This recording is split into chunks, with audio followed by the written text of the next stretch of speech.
Hey guys, Danny Johnson here, and today I'm going to show you how to remove the belt tensioner.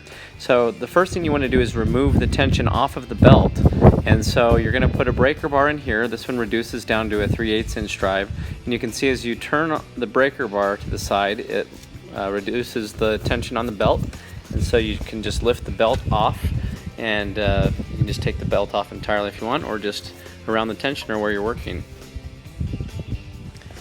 So next you're going to release the tension on the tensioner there, just let it go completely full, and there's one bolt in the middle that we're going to remove. However, on some tensioners they are fastened by 2 or even 3 bolts, and I have a few I can show you here that have 3 bolts. As you can see, there are 3 in the top here with nothing in the middle, so you might think you're missing the bolt.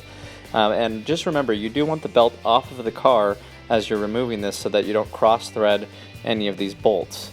So next we're just going to take our 10mm bolt. In this case we're going to use an open-end wrench because there's an AC line going through here. I'm just going to go ahead and pull up on that. Okay, and you'll eventually be able just to loosen that up and remove that bolt entirely, and then pull the tensioner off. So the tensioner just comes off here, and you'll see this little nub here. It needs to line back up into the hole on the timing cover, so you see the hole to the top right there.